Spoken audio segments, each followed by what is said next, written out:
आने वाले वडोदरा महानगर पालिका के चुनाव को ध्यान में रखते हुए भारतीय जनता पार्टी की ओर से उम्मीदवारों की सेंस लेने की प्रक्रिया शुरू करवा दी गई है, जिसे लेकर टिकट इच्छुक उम्मीदवार भी काफी उत्सुक नजर आ रहे हैं। तब छाणी टीपी 13 में आज एक निजी बैंक्वेट हॉल में वार्ड नंबर 1, 2 और 3 के लिए सेंस लेने की प्रक्रिया शुरू करवाई गई है, जहां पर बड़ी तादाद में उम्मीदवार जो है वो अपनी उम्मीदवारी दर्ज करवाने के लिए पहुंच रहे हैं।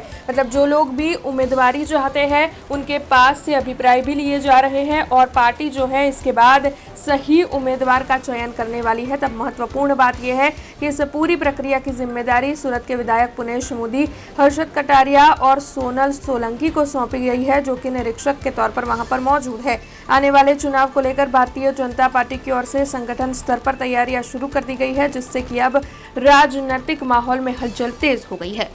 વોર્ડ નંબર 1ની અંદર આજે ભારતીય જનતા પાર્ટી સ્થાનિક સ્વરાજની ચૂંટણીનો છે એનો મહોત્સવની તૈયારી છે, ત્યારે મારા માધ્યમથી મેં મારા વાઇફનું ઓબીસી સમાજનું કુંદનબેન અમિતભાઈ ટેલરનું હું ફોર્મ આજે ભરવા આવ્યો છું અને લોકોનો ઉત્સાહ છે કે ભાઈ દરેકને ટિકિટ માગે, પાર્ટીની પ્રણાલીની ટિકિટ માગે અને આ ફેરી વોર્ડ અને વિસ્તારનો પણ બદલાવ માગે છે।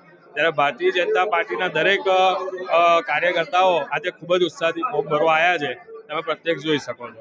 સવાલ જ નથી, એનું કારણ છે કે હા હું પૂર આવ્યું છું ત્યારે ક્યાંક કુદરતી હોનારત કોઈના હાથમાં હોતી નથી, ત્યારે આ સમયે પણ તમે જોયું હશે મીડિયાના માધ્યમથી, તમે પણ મીડિયા માધ્યમ મિત્રો છો, તો પૂર વખતે પણ તમે જોયું હશે કે ભાજપના કાર્યકર્તાઓ પોતાનો સમય આપી અને દરેક વસ્તુને પાણીમાં ઉતરી અને કાર્ય કર્યું છે। અને હા, એ વાત સાચી છે કે આ વખતે પણ અમારો વોર્ડ અને વિસ્તાર પરિવર્તન માગે જ છે અને મને પૂર્ણ વિશ્વાસ છે કે આ ફેરી ભગવો લહેરાશે। સૌથી પહેલાં તો તમે જોઈ રહ્યા છો કે બધા કાર્યકર્તાનો ઉત્સાહ કેટલો સરસ છે કે જાણે કે તહેવાર જેવું બધા મળી રહ્યા હોય એવું લાગી રહ્યું છે।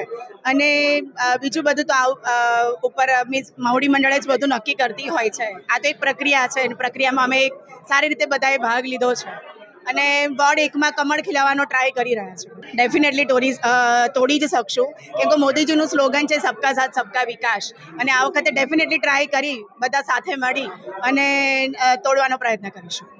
પબ્લિકમાં રોષ છે, પણ એમનો પ્રેમ કોઈને દેખાઈ નથી રહ્યો કે આપણા માનનીય વડાપ્રધાન નરેન્દ્રભાઈ મોદીજીની જે કામગીરી આખા દેશમાં ચાલી રહી છે, ઇવન બધા અલગ અલગ દેશમાં પણ એ વખણાઈ રહી છે, અને કામગીરી ખાલી મોદીજી જ કરે છે અને કમળ જ કરે છે, એ લોકોને પણ ખબર છે। એટલે એ રોષ ખાલી થોડોક પૂરતો હોઈ શકે, એ પરમેનન્ટ ના રહી શકે એવું અમારું માનવું છે। ના, જરા પણ નહીં, કેમ કે હું મોદી પ્રેમી છું, એટલે અપક્ષમાંથી પણ જરા પણ નહીં ઊભી રહીશ।